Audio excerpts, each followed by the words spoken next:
Hello, and welcome to the Lonely World series. My name is Richard, and I started this Minecraft survival series back in December of 2019. And since then, this is the only Minecraft world I've been walking, flying, and building ever since. And it has come to the point where things are kinda getting all over the place, and some people wants me to do the tour around the world. So in this video, I do my best to present it all and do a tour of all the builds, the maps, and the things I've done since day one. Keep in mind, I might not do the tour of all the bases and the builds in chronological order because honestly, the stories are too long and I may have lost track of how it came about. Also, of course, I've updated this world to the most recent one, which is the 1.20.4 update. It's been a long journey since its inception, so let me know what you think down the comments. Just a fun fact, I started the Lonely World series with 0 subscribers, and 4 years later, I kinda have few subscribers. If this is your first time watching, do subscribe. If you wish, please do, please. Also keep in mind, I intended to tour this with shaders on, but for some reasons I can't get it working.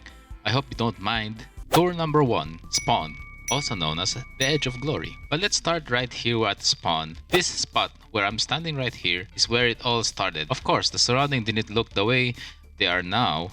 I remember this spot because this is the spot where I respawn every time I die, and the respawn point is not set. And this right here is my first home, and it looked like this during the first few days of the playing. I decided not to demolish this cottage as a remembrance of how it all started.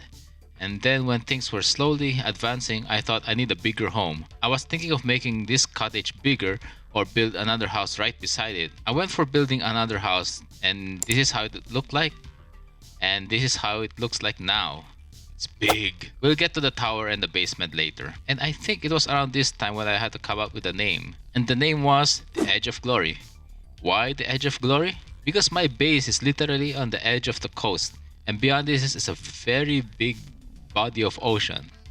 Like as you can see here. It was kinda a bummer, but I decided to press on.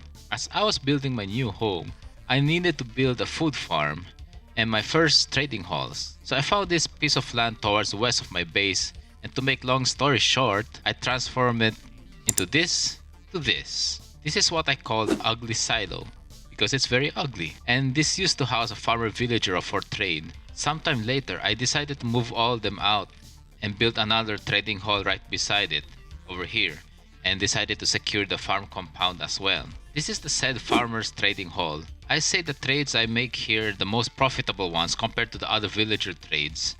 I say profitable because I have massive melon and pumpkin farm nearby. More on that later. Back to the spawn.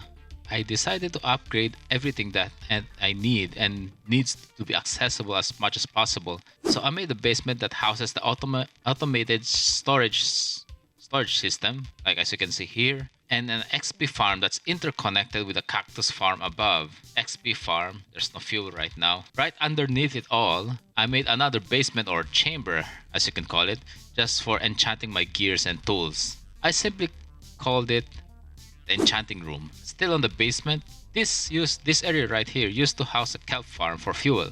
I took it off after discovering the carpet duper for fuel to fuel my XP farm. I also used to have bamboo farm right beside the cactus farm, but I changed it to more simple carpet duper. This is where the bamboo farm for fuel used to be, and now this is the carpet duper for fuel.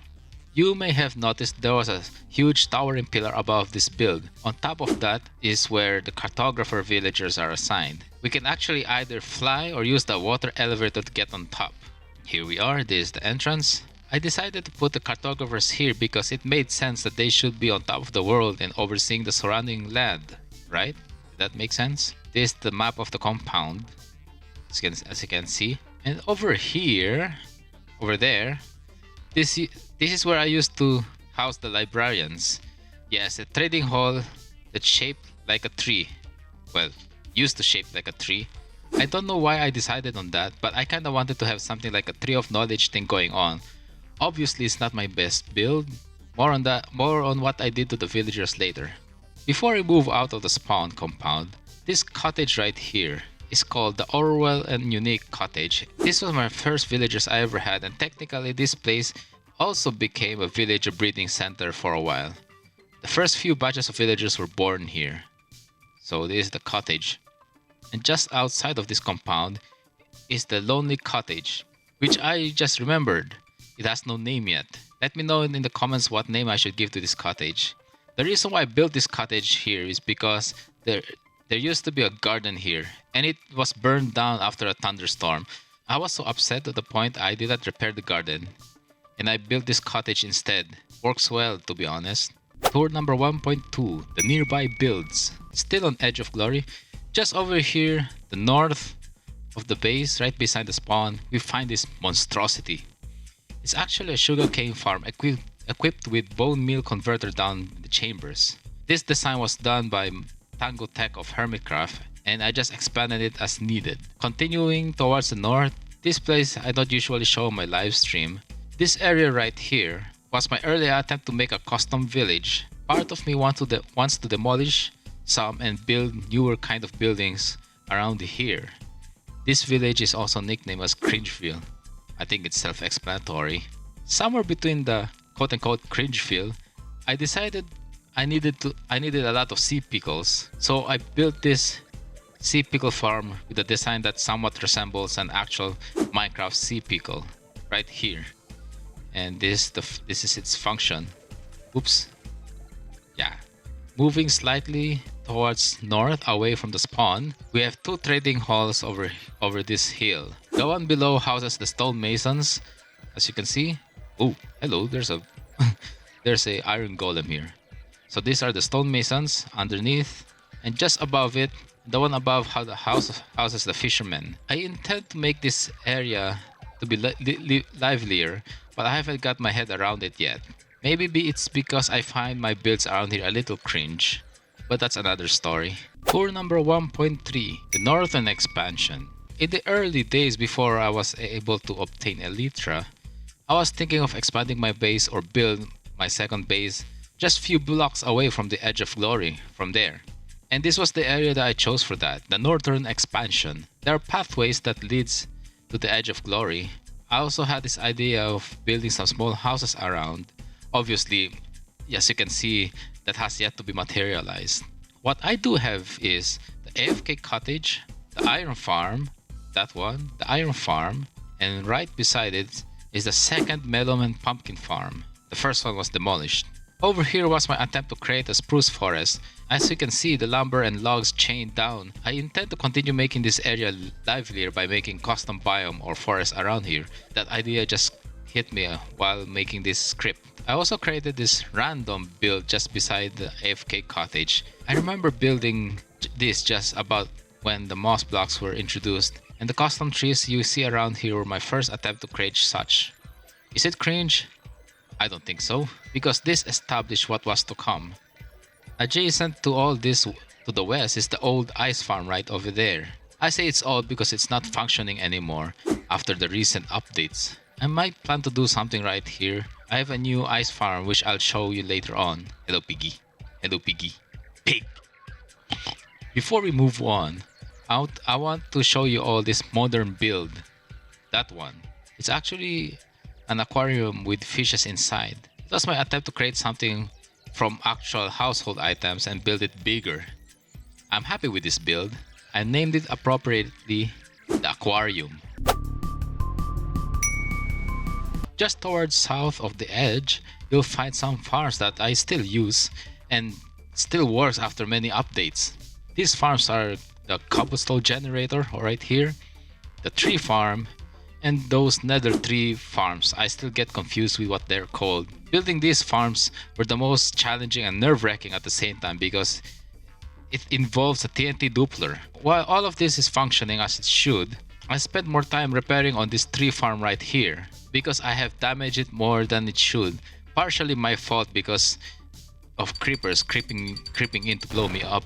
Staying in the tree farm compound, I also have that area right here where I can harvest trees manually. The type of trees I harvested here are the dark oak and acacia trees. I have to do it manually because my current TNT tree farm cannot accommodate such type of tree due to technical design. It's not universal tree farm design. Just outside the tree farm compound, we see this yellow brick yellow and black concrete blocks. This houses the slime farm down below. I don't get to notice it, but it works very efficient. It's so efficient. Sometimes the storage below can't keep up and I have to sort it out manually. Keep in mind my render distance is set to maximum, and that explains why slime blocks and slime mobs keeps on spawning in their chunks. This cobblestone generator has two super smelter below it, one for smelting into stone and one for smelting it into smooth stone. Pretty efficient, right? Let me know in the comments what you think. Just few blocks beside these farms lies the Picasso. I had this idea of building CEO's office of the industrial area. I've named it Picasso because its modern build looks like an abstract of a face. It's actually my first attempt to do a modern build style. Quite controversial to be building such things in Minecraft, but I don't mind. I wanted to build it anyway. If you walk towards east, away from the Picasso, we'll have a small cemetery right here. I think the purpose of this is self-explanatory. Right now there's only one remains in here and used to be my pet pig that tragically fell from the great heights while I was working on the big tree right there. His name is Oink Dog. Staying on the industrial side, last but not the least, this is my wool farm. I have all types of colors of sheep and their fur or wool is stored on this storage down here. Over there. Before we move to the next chapter, I just want to show you the coastline over here. I named this the Snoop Dogg because it reminds me of Snoop Dogg smoking a happy grass. See the reference? Yeah, let's not talk about this farm for now. Tour number 2.1, the Trader's Compound. Oh, what a shame. I did not even land that hard and I died. And all my XP level gone. Hang on just a moment please while I get myself sorted. Oh yeah, as I was saying, Trader's Compound. Keep in mind, Trader's Compound is just a temporary name, but since I'm referring this area as Trader's Compound, I might just have to call it from now on. This is located few hundred blocks south of the edge, and although I've started building this area long after I acquired an Elytra, I still decided to make a pathway leading to this area. Obviously it's not yet finished and I don't have time frame for this project. It will be done one of these days. Let's check out the builds. I have no official name for these builds around here yet, but if you want to contribute for the name, let me know in the comments. Oh, it rained while I'm... Okay, we might have to tour under the rain. First one over here is the library and its librarian's trading hall. Remember the Tree of Knowledge where I used to house the librarians? This is where they are now, mostly. And I say mostly because I added some more librarian villagers. This is where I trade papers for emeralds, and mostly I trade enchanted books and sometimes glass. It's the second most profitable trades I have in the series. Opposite of the library, this is where my mud farm is situated. I think the purpose of this is self-explanatory. I place the dirt here. Oops. Hold on. I place the dirt here. And the redstone magic happens. Then the DNT Doppler would blast the mud into pieces and to be collected to the storage over here. Let me demonstrate it for you. Ta-da! So something like that. A piece of advice. If you're gonna build a farm like this, build the farm first and then enclose it. Don't do what I just did here, which explains why the roof of this area is partially open. These small cottages right here is what I call the filler builds. More like decorative builds just to fill up the space. I plan to put more of this around, but I was so burned out decorating this area, which we will get into right now. Right over here are the Cleric Trading Hall. I remember doing a lot of trades here after I built this. I call them my baristas. The rest of the villagers are housed in this big expensive build I've ever done in this area. It's nameless. It houses the weaponsmith, toolsmith, and shepherd villagers. Let's go inside and check them out. There are plenty of them as you can see. This is the weaponsmith. Hello, Spinny Boy. Here are the toolsmiths. Here are the shepherds. The top floor is still empty though. I plan to house another villagers with another profession right here, but I have not worked my way there yet. I want most of the villagers in one place. That was a thought process why I put them all here. I'm quite happy with this, even though it's very expensive. I say it's expensive because of all the materials that I used over here. Moving on slightly to the east side of Trader's compound is a small area which I call the temporary housing. This is where I let the villagers stay when I was transferring them from the Edge of Glory base to the compound. This build also became a villager breeder. I know it's not that impressive, but this is what I did around this area. I later moved all the villagers using minecarts all the way to their respective places on the builds, and I just showed you. That experience was interesting considering how the villagers behave when transferring them. Let me know what you think. Tour number 2.2, the Melon Bone Meal Farm.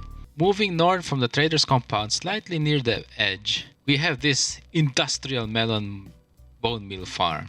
This is where I get the melons for trading with the farmer villagers, and there is a bone meal conveyor underneath, so I can choose between the two which I should be getting. Looking back, this may look like an overkill of supply of both said items, but I wanted to get the materials fast and efficient and almost instant. This is why I built the chambers or modules the way they are. There are 15 on each side. Let me show you how it looks like. There are 15 of these modules on each side. Underneath it all, it also houses the water conveyor system apparatus, which transport... hold on a minute, let me get in place. Here it is. This is the water conveyor belt or apparatus, which transports the harvested melons. Down below are the storage, and just like other melon pumpkin farm, this one includes a switch to convert to bone meal. Here's the switch. If I want melon, I just have to switch this one. And if I want bone meal, I just have to flick the lever. It's a simple farm, to be honest. It's a tedious work to build, but once you get it all running and the rates of the harvest are, as I mentioned, seems like overkill, which made me think. I plan to build few more chambers, to be honest. Maybe I'll add 3 more layers. I don't know. Let me know what you think. Tour number 2.3, the Mississippi Village. Keep in mind, yes, that's a misspelling of Mississippi, and there's a village dedicated to that. Let me explain, alright? During one of my live stream, my chat and I were talking about spelling contests, and with confidence I tried to spell out Mississippi, but I messed up the spelling on live stream. Since then, and hauntingly, it became an inside joke between me and the viewers. It was around this time when I decided I should give back something to the viewers without giving out money, cause I have none. I have none. That's when the idea of Mississippi Village was conceived, and I decided I will be making a build and name it after my viewers who supported me since they discovered me in the stream. I must confess, I may have lost track along the way and forgetting which is which, but this is the village I built for them. As you can see, everything is work in progress and pathways are unfinished. I don't have fixed timeline for this project, and as long as viewers and supporters keep on coming, this place will evolve. We can look around a bit. This is Audrey's garden, Audrey's cottage. This greenhouse belongs to someone already, but I forgot the name. It also houses the moss block farm. That's Jonathan's cottage, surrounded by dark oak trees. This is Raven's apartments, just to name a few. And over here is what I call the Sinigang Plaza. This is dedicated to my group chat, consists of my viewers who became my friends. Here's also one of the Spanish-Filipino inspired house, the Phallic Tower, and Benjamin's Church are among the few builds here. Prior to this recording, I was spending more time building and filling the gaps between the builds in this area. It is something that will change and evolve, like I said, as long as there are people supporting me. If you made it this far to this tour, please subscribe and share this video, please. Tour number 3.1, Dangerous Places. Now we go to the dangerous place called the Nether. And right here is the quote-unquote dome. There's nothing much to see around here, and it's very basic storage, and everything is connected to the Nether tunnels or the Nether hubs. That brings me to places. More on that later. This dome basically is a safe house protecting me from the gas and other harmful stuff like lava, magma cubes, among other things. I plan to expand this dome in the future, but in the meantime, I have to get my head around the design to make this more updated and modern looking instead of just basic warehouse. But let's go just outside of the dome. This building houses the smelting facility. It's just basic as I said. This office complex was my attempt to build something in this area. A hard lesson I learned is this is a dangerous place to build a village. Not ideal. And few blocks underneath it all. Woo! Woo! There's plenty of enemies. It's a dangerous place like I said. Staying within the dome. Few blocks underneath it all. This right here is my gold trading with piglins. I first built a chamber and then with care I built a small storage down below and to protect me from gas blast and all. I remember having high anxiety because underneath this floor right here is a certain death. The floor is lava. Literally. This is why I can't extend the basement that much. I later transported some piglins from the fortress nearby and then put them in the chambers. More on the nether fortress later. I have love-hate thing going on during the making of this gold barter trading, or maybe I don't have that enough patience, but in the end, I made it all work as it should. Tour number 3.2, the gold farm. This is my very efficient gold farm. You may be wondering, Richard, why did you not build your gold farm above the nether roof? I have a simple answer to that. I just don't want to. I don't want to meddle with those kinds of game glitches too much. So instead, I had to go the long way, building the spawn area for the zombie piglin right over there, and then spawn proofing any flat surface 500-ish block surrounding the said farm. Yes, I spawn proof every block as you can see here, even the ones on the far reaches of the ceiling. This is the proof that you can have efficient gold farm in the nether area. It's just a lot of work spawn proofing it. I should have used stone slabs instead of buttons because I later discovered that is not safe from gas blast. But anyway, down here is where the zombie piglins fall and the gold nuggets are collected in this storage. I then craft the nuggets into gold ingot and into gold blocks if I have to do so. On the other side of the storage, I made a burner just like in any other farms I have for unwanted materials such as rotten flesh and other things. Building something like this here is dangerous, for there are lava pockets almost everywhere. The pool is lava and it's instant death if you're not too careful. Tour number 3.4, the Nether Hub or the Nether Link. Currently I have 2.5 major Nether Link I've constructed throughout the series. Let me show you the first one I've created. This is the first Nether Link I've created. There are parts of this specific link that's not finished because I can't get my head around the curves, the unevenness of the terrain, and I had to deal with a lot of lavas along the way. Anyway, I can travel between safely and conveniently, so that's okay. This specific nether link will lead us to the nearest woodland mansion. This mansion was discovered very early on the series. Returning to the dome, the shortest nether link I've created can be found right here. The nearest one to the dome will lead us to the end portal. I think it's self-explanatory what we do in the end dimension. Although I'm doing the tour. How rude. Although I have some ideas floating around on what to do there, there's nothing to see in there because I filled it up with water to prevent Enderman attacks. I almost forgot to show you this one in this tour. And if we partially use this nether tunnel, this specific path will lead us to nearby nether fortress. I excavated what can be excavated to expose the buried structure. This is also where I got the piglins I mentioned earlier. As usual, I also... I was just supposed to say, I also spawn-proofed the area here because technically this is within the range of the 500... hold on. I can't concentrate. I'm gonna die. I'm gonna die again in the tour. I was just supposed to say I spawn-proofed the area because it's technically within the range of the 500 block of the gold farm nearby. Excavating the fortress was an interesting experience because it made me explore some place I thought I would never go in the nether, such as the most inaccessible places in this biome. Let's go back. Next, we'll skip this nether link for now and go straight down here. It's not that far. This is where the portal to the jungle biome will lead us. And if you look straight ahead, this is the bastion. And if you go over to the right, you'll find my honey farm and bee farm. The thought process why I built these farms right here is so that the bees can work overtime because there's no night and day cycle here. Although this honey farm has its own flaws.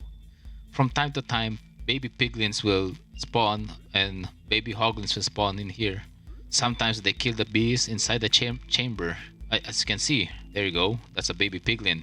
I should have built this farm somewhere more peaceful, just like Warp Forest, where the piglins won't spawn, or maybe even in the end.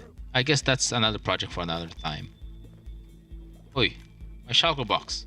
Before we move to our next tour, I have one last nether link to show you all. Remember we skipped this one earlier? Because this will lead us to another base in the series, named the Pyramid, which you'll see later. But I have to mention that this is the build that broke me playing Minecraft.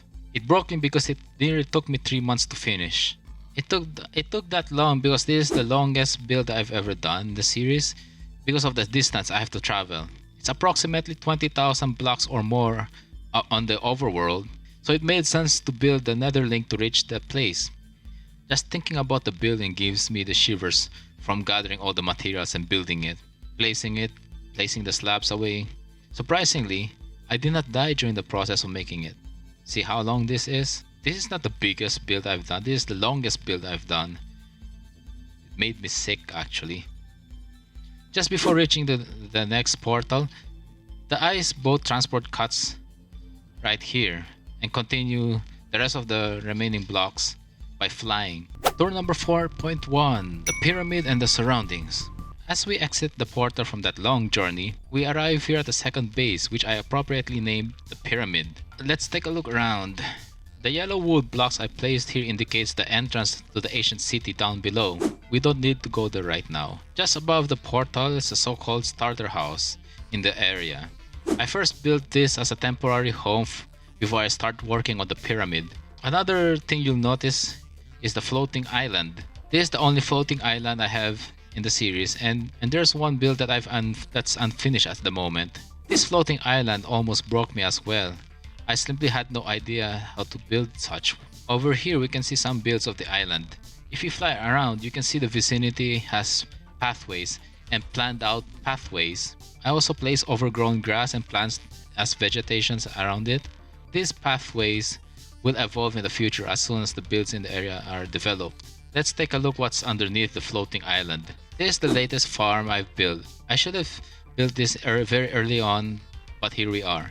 This is my AFK wheat farm. What pushed me to build this is because there's a new type of blocks called mud bricks. I would need a lot of them, and harvesting wheat manually is not fun thing to do. So I let the farmer villagers to do its job with the item collector down below. And here's the system underneath the farm. Hold on. I collect all the wheat right here. I also have the bone meal converter. And this is the pyramid. I named it appropriately this time. The thought process that went through this building is, well, I simply want to build something big. This is 128 by 128 blocks in total, not including the vertical height. And if we go inside, the first thing you'll see is the massive storage. Where's the inside? Oh, here it is. This is not the main entrance, hold on. And if we go inside, the first thing you'll see will be the massive storage system I built for all the blocks there is, but not including the materials that found in the nether just yet. You may observe that it gives me industrial vibe. It's really massive, and my thinking says it would be ideal to leave it this way because working on an interior this big and this massive requires a lot of work. I don't want to do it just for the sake of doing it. Anyway, behind this storage system you'll find the XP farm, similar to the one that you can find on the edge. The bamboo farm, the cactus farm, and the kelp farm. The basic ones. This bamboo farm is fueling the XP farm, and that also fuels the kelp farm right here. The kelp collected down here can be converted into kelp blocks as a fuel source. And over here, we are now at the top of the bamboo farm, and over here are the unexcavated parts of the pyramid. I still don't know what to do with this area, to be honest, but I might build a village and fill them up with villagers, build a villager breeder, but build the same farms I have on the edge. I don't know, like I said, but those were the ideas that were floating around. As you can see, it's a big place. That concludes the tour of the Lonely World Series 2024 for now. If you enjoyed and made it this far in the video, I'm so sorry to taking up too much of your time. But leave a comment on what you think and share this video, like this video as well. It would mean a lot to me, and I apologize for stuttering. I cannot help it. Thank you, and I hope to see you soon. Again, maybe, sometime.